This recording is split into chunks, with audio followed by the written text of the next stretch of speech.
여러분은 공공장소에 짐을 방치하고 자리를 떠났던 경험이 있으신가요? 대부분의 나라에서 이 같은 행동을 한다면 소매치기나 도둑이 순식간에 물건을 훔쳐갈 수 있기 때문에 스스로 재앙을 불러오는 지름길이 될 수 있습니다.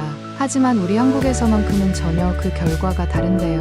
오늘 소개해드릴 사연은 낯선 땅 한국에 교환학생으로 오게 되면서 치안과 소매치기 같은 문제 때문에 고민이 많았었다는 독일 여성의 경험담입니다.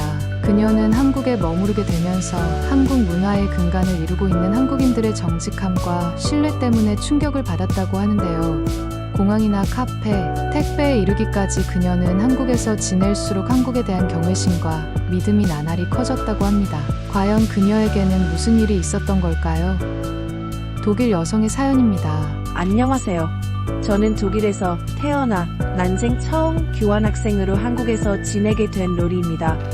본격적으로 한국에서 살기 전 사실 저는 한국이라는 나라에 대해 잘 알지 못했습니다. 친구들을 통해 법이나 한국 드라마에 대한 이야기는 몇 번 들은 적은 있어도 한국 사람들의 문화나 생활에 대해서는 들어본 적이 없었거든요. 교환학생으로 오게 된 것도 동아시아 경영학에 대해 관심이 있고 조건이 잘 맞아오게 된 부분이 컸습니다. 솔직히 말하면 이렇게 먼 타국에서 잘 적응하며 살 수 있을까에 대한 걱정도 했었습니다. 인터넷 커뮤니티에서 한국은 아직 휴전 국가이고 발달한 지 얼마 안 됐기 때문에 위험할 수도 있다는 글을 봤었거든요. 하지만 한국에 도착하자마자 이것이 정말 쓸데없는 걱정거리였다는 걸 깨닫게 되었습니다. 아직도 그때의 기억이 생생하네요. 작년 겨울 저는 잔뜩 긴장한 상태로 비행기에서 내려 처음 한국 땅을 밟았습니다. 외국인이라고 만만하게 보면 어떡하지, 범죄에 노출되면 어떡하지, 온갖 불안한 생각에 마음이 뒤숭숭했죠. 제가 이런 불안감을 갖게 된 데에는 이유가 있습니다. 보통의 사람들이 해외를 갈 때 가장 주의하고 신경 쓰는 것 중 하나가 바로 소매치기입니다. 실제로 제가 태어난 독일은 낮이고 밤이고 소매치기범이 기승을 부리는 나라입니다. 특히 외국인을 상대로 하는 소매치기는 아주 자연스럽고 일상이 된 곳이죠. 사실 독일뿐만 아니라 어느 나라를 가든 외국인을 대상으로 하는 도둑질은 일상인 것 같아요. 외국인들은 쉽게 경찰을 찾아갈 수도 없고 길도 잘 모르며 여러모로 불리한 상황이기 때문이죠. 저희 동네만 해도 대도시지만 번화가만 벗어나면 마약에 취한 사람과 노숙자가 정말 많거든요. 이런 부분에 있어 안 좋은 기억이 많았던 저는 도착하자마자 이중 잠금이 되어 있는 캐리어와 가방을 꼭 쥐고 이동하기 시작했습니다. 사실 정말 시민상이 없는 나라는 이렇게 이중 장치를 해도 물건을 어떻게든 훔쳐가는 경우가 많아요. 칼로 찢거나 잠금 장치를 훼손하면 그만이니까요. 예전에 한 번은 가족들과 함께 유럽 여행을 간 적이 있었는데 집으로 돌아오는 길에 가방이 너무 가벼워서 살펴보니 가방 윗부분이 칼로 찢어져 있더군요. 그날의 일로 저는 돈뿐만 아니라 제가 아끼던 가방과 다이어리, 추억이 가득 담긴 휴대폰 속 사진들까지 전부 다 잃게 되었습니다. 그때 유럽 여행을 통해서 아무리 잘 살고 돈이 많은 선진국에서도 이런 범죄는 피할 수가 없다는 것을 느꼈어요. 심지어 한국은 아직 발달이 덜 된 나라라는 글을 봐서인지 더욱 걱정이 되었습니다. 그래서인지 한국 공항에 도착해서도 저는 지나가는 한국인들을 경계하며 다닐 수밖에 없었죠. 의외였던 점은 제 생각보다 한국의 인천공항이 굉장히 넓고 쾌적했다는 점이에요. 직원들의 일처리 속도는 아주 빨랐고 생각보다 저를 주시하거나 신경 쓰는 사람도 없는 것 같았습니다. 그럼에도 불구하고 경계를 풀지는 않았어요. 외국에서는 언제 어떤 일이 일어날지 모르니까요. 특히 공항은 워낙 왔다 갔다 하는 사람들도 많고 혼잡도가 높기 때문에 범죄의 표적이 되기 쉽다고 생각했습니다. 게이트를 빠져나온 후 저는 장시간의 비행과 예민함 때문에 피로가 쌓여 우선 허기짐부터 채우러 식당을 찾았습니다. 마침 바로 공항 안에 햄버거 가게가 있더라고요. 들뜬 마음으로 그곳에 들어가려는 순간 그때부터 저희 당황스러움은 시작되었습니다. 그 이유는 바로 가게 입구의 한 공간 때문이었어요. 캐리어를 끌고 주문을 하러 들어가려는데 가게 입구에 한 공간에 주인 없는 캐리어들이 줄지어 있는 거예요. 대체 이게 뭐지 싶은 마음에 그곳에 쓰여있는 안내문을 살펴보자 놀라운 사실을 하나 알게 되었습니다. 이곳의 햄버거 가게를 들어갈 때는 가게 바깥에 캐리어를 두고 들어가야 한다는 것이었습니다. 누군가 훔쳐가면 어쩌려고 함부로 짐을 이곳에 놓으라는 건지. 저는 황당한 마음에 가게에 들어가는 한국인을 붙잡고 왜 캐리어를 이곳에 둬야 하는지 물었습니다. 그 한국인의 이름은 수지였어요. 그러자 수지는 아주 친절한 미소를 지으며 제게 설명을 해주었습니다. 캐리어의 부피가 크기 때문에 내부가 협소한 관계로 대부분의 사람들이 바깥에 짐을 두고 다닙니다. 아무도 훔쳐가지 않으니 안심하세요. 저는 그 말이 도무지 믿기지 않아 되물었습니다. 이곳에다가 짐을 두고 밥을 먹어도 아무도 훔쳐가지 않는다고요? 네, 한국에서는 그런 일이 일어나지 않아요. 1시간이든 2시간이든 식사를 해도 누군가 가져가는 일은 없을 겁니다. 저를 믿고 놓고 가세요. 짐을 지키는 사람이 상주하는 것도 아니고 누구나 손을 댈 수 있는 공개된 장소에 놓인 캐리어를 아무도 훔쳐가지 않는다고. 저는 이 순간 이걸 정말로 믿어야 하는 걸까? 어리둥절했어요. 꼬리에 꼬리를 무는 의심이 저를 덮쳤습니다. 하지만 상냥한 수지가 저를 속이려 하는 것 같지는 않았고 확신에 차서 말하는 그녀의 얼굴을 보자 어쩐지 믿음이 생기기 시작했습니다. 그리고 용기를 내어 캐리어를 그곳에 두고 햄버거를 먹으러 들어갔어요. 사실 햄버거를 먹는 내내 마음이 편치는 못했어요. 식사를 하는 동안은 저를 도와줬던 와와 함께 합석을 했는데 그녀는 한국에서 관광지를 찾아가는 방법이나 공항에서 택시 잡는 법 등을 설명해 주었습니다. 하지만 대화에 집중이 잘 되지 않았습니다. 제 머릿속은 온통 캐리어 생각뿐이었거든요. 그래도 그녀의 말을 한번 믿어보기로 하고 짧은 식사를 마친 후 밖을 나섰습니다. 밖을 나서자 수지의 말대로 제 캐리어는 아무 일도 없었다는 듯 그대로 똑같은 위치에 놓여 있더군요. 정말 놀라운 일이 아닐 수 없었습니다. 이뿐만이 아니었습니다. 공항버스가 오기 전 1시간 정도 시간이 남아 공항 의자에 앉아 있었는데요. 옆에 있는 사람들이 화장실을 갈 때마다 캐리어와 짐을 두고 다니는 것이었습니다. 심지어 그곳에 짐을 두고 휴대폰을 충전하기 위해 자리를 오랫동안 비우는 사람도 있더라고요. 그러나 그 누구도 남의 물건에 손을 대거나 건드리는 사람은 없었습니다. 그날 밤 놀라운 마음에 독일의 친구들에게 한국에서 이런 일이 있었다고 이야기하자 한국이라는 나라에는 도둑이 없냐고 다 같이 신기해하더라고요. 그 일이 있고 나서 저는 무사히 학교 생활에 잘 적응하며 한국에 점점 익숙해지고 있었습니다. 그러던 중 다시 한번 한국인들의 시민의식에 깜짝 놀란 일이 있었는데요.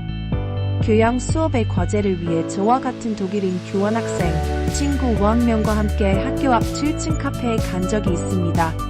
한창 한국 카페의 디저트에 빠져 있었던 저는 달콤한 디저트와 따뜻한 커피를 마시며 노트북으로 과제를 하고 있었죠. 한국은 어디 카페든 빠른 속도의 와이파이가 제공되어서 과제를 하기 딱 좋았거든요. 얼마가 지났을까? 제 친구는 이제 그만 아르바이트를 하러 가봐야 한다고 자리에서 일어나더라고요. 저는 아직 할 일이 많이 남았기에 친구에게 잘 가라고 인사를 하고 남은 과제를 계속하려던 참이었습니다. 친구가 나가고 얼마 안 있다가 문득 오늘 오후에 비가 온다고 했던 기억이 떠오르는 겁니다. 창밖을 보니 역시나 비가 내리더라고요. 아래를 내려다보니 아니나 다를까 친구는 가방으로 비를 맞고 횡단보도를 기다리고 있었습니다. 그때였어요. 신호가 바뀌자마자 횡단보도를 건너는 친구 쪽으로 한 자동차가 빠른 속도로 달려오는 거예요. 그 자동차는 횡단보도 앞에서 급격하게 속도를 줄여보았지만 결국 제 친구와 부딪히고 말았습니다. 순식간에 도로에 넘어진 친구를 보자마자 저는 머릿속이 새하얘져서 바깥으로 뛰쳐나갔습니다. 친구를 살펴보니 다행히 살짝 넘어진 거라 큰 상처는 없다며 괜찮다고 하더라고요. 저는 너무나 깜짝 놀란 탓에 뭘 어떻게 해야 할지도 몰라 굳어버린 채로 서 있었습니다. 사실 제가 어릴 적 저희 친오빠가 저와 함께 놀다가 교통사고를 당한 적이 있거든요. 지금은 아니지만 저는 소심하고 조용한 성격 탓에 친구들과 잘 어울리지 못했습니다. 반면에 저희 오빠는 워낙 활발하고 사교적인 성격으로 친구들이 많았어요. 그런 제가 신경이 쓰였는지 하루는 오빠가 친구들과 같이 노는 법을 알려주겠다고 자전거를 가르쳐 주더라고요. 그러다가 제가 보는 눈앞에서 차에 치인 적이 있습니다. 잠시 큰 수술을 하고 꼼짝없이 입원한 오빠를 보면서 꼭 저희 탓 같아 마음이 아팠어요. 그때 생각이 떠올라 뭘 어떻게 해야 할지 모르겠더라고요. 그러자 주변의 많은 한국인들이 친구를 인도 쪽으로 데리고 나와 괜찮냐고 도움을 주더라고요. 운전자도 정말 미안하다고 거듭 사과를 하고 친구에게 용서를 구했습니다. 한 아저씨께서는 횡단보도가 있으면 속도를 줄이면서 와야지 이러면 안 되는 거라고 저희 대신 화를 내주었고요. 어떤 아주머니는 친구에게 지금은 괜찮아도 나중에는 혹시 모르는 거라고 연락처를 받아놓으라고 일러주었습니다. 친구는 우선 병원에 가서 진단을 받아보고 연락을 주겠다고 그 운전자의 번호를 받았어요. 많은 사람의 도움으로 모든 일이 마무리된 후에야 저는 카페에 노트북과 핸드폰을 그대로 놓고 왔다는 것이 생각났습니다. 눈앞이 아찔해졌습니다. 그야 독일의 카페에 노트북과 휴대폰 같은 귀중품을 놓고 가면 5분도 안 되어서 물건을 도둑 맞거든요. 심지어는 잠깐 화장실을 갈 때도 노트북을 들고 가야 했어요. 제 아무리 시민의식이 높은 한국이라도 그렇게 오랜 시간 자리를 비웠는데 귀중품이 남아있을 리가 없었죠. 자포자기 심정으로 다시 카페를 올라가는데 너무 속이 상하더라고요. 하지만 친구가 위험에 처한 상황이었으니 어쩔 수 없는 선택이었어요. 하지만 문을 열고 카페를 들어가 보니 제 눈앞에 또 한 번 믿을 수 없는 광경이 펼쳐졌어요. 한국에 처음 왔을 때 햄버거 가게 앞에 그대로 놓여있던 제 캐리어처럼 저희 노트북과 핸드폰이 그대로 테이블 위에 놓여있는 거예요. 그 오랜 시간 동안 자리를 비워놨는데도 말이죠. 전혀 예상치 못한 상황에 어리둥절하는 저에게 카페 직원이 다가왔습니다. 아까 보니까 밖에서 사고가 난 것 같은데 친구분은 괜찮으세요? 다행히 살짝 부딪힌 거라 크게 다치지 않았다고 대답해주니 다행이라고 저를 위로해 주었습니다. 더군다나 다음에 친구랑 와서 먹으라고 디저트 쿠폰까지 챙겨주더라고요. 저는 그제야 모든 긴장이 풀려 눈물이 찔끔 나왔습니다. 이렇게 난처한 상황에서 저희를 도와준 많은 사람들의 도움이 따뜻하게 느껴졌거든요. 카페 직원에게 아무도 노트북을 가져가지 않아서 다행이라고 이야기하자 직원은 공항에서 만난 수지와 비슷한 말을 했습니다. 한국에서는 그런 일이 일어나지 않아요. 서로가 서로를 신뢰하기 때문에 누군가 물건을 훔쳐간다는 생각도 하지 않고요. 이날의 사건은 제가 한국인들의 시민성과 도덕성을 맹목적으로 신뢰하게 된 계기가 되었습니다. 한국인들은 공개된 장소에서 남의 물건을 만지거나 훔쳐가지 않습니다. 서로에 대한 끈끈한 믿음을 가지고 함께 살아가는 것 같아요. 저 또한 이날 이후로 더 이상 한국인들에 대한 경계를 버리고 한국의 문화에 맞춰 살아가기로 결심했죠. 막상 짐을 두고 다니니 이렇게 편할 수가 없더라고요. 한편으로는 왜 독일에서는 이런 일이 불가능할까라는 생각에 씁쓸해지기도 하더라고요. 얼마 전에는 독일의 가족들이 제가 살고 있는 한국에 처음 놀러 온 적이 있습니다. 다 함께 경복궁에서 사진도 찍고 맛있는 음식도 먹으며 정말 즐거운 시간을 보냈어요. 오후에는 가족들에게 한국의 디저트를 맛보여주겠다고 다 함께 카페에 갔습니다. 잔치를 먹으며 한참 수다를 떨고 있는 그때 택배 아저씨에게 전화가 오더라고요. 택배가 도착했는데 집에 혹시 안 계시냐고요. 저는 지금 밖에 나와 있으니 택배를 문 앞에 놔달라고 하고 공동연관의 비밀번호를 알려주었습니다. 그리고 전화 내용을 궁금해하는 가족들에게 택배가 왔다고 이야기했어요. 그러자 가족들이 제정신이냐는 얼굴로 저에게 묻더라고요. 로리 택배를 문 앞에 놔달라니 그게 무슨 말이니? 네, 지금 제가 집에 없으니 문 앞에 놓고 가라는 의미였어요. 그러니까 바깥에 택배를 놔두면 누군가 가져가잖아. 저는 그제야 가족들이 무엇을 걱정하고 있는지 이해했습니다. 그리고는 여유로운 얼굴로 그런 건 걱정하지 않아도 된다고 이야기했죠. 부모님은 말도 안 되는 소리 하지 말라며 얼른 택배를 가지러 가자고 재촉을 하더라고요. 저는 그 모습이 처음 한국에 왔을 적 꼭 제 모습 같아 웃음이 났습니다. 부모님에게 택배는 신경 쓰지 말고 일단 이곳을 즐기라며 여유 있게 대답을 했어요. 부모님은 택배의 내용물이 뭐냐며 혹시 자기들 때문에 집으로 돌아가기 불편한 거냐며 이제 다 놀았으니 얼른 집으로 돌아가자고 하시더라고요. 저는 이따가 집으로 돌아가서 한번 보시라고 부모님을 달래드렸습니다.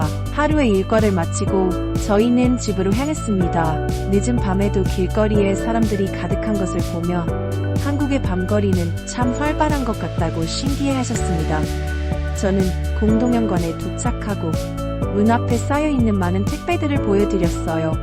한국인들은 이렇게 택배를 쌓아놓고 자신의 물건만 찾아서 집으로 들고 들어간다고요?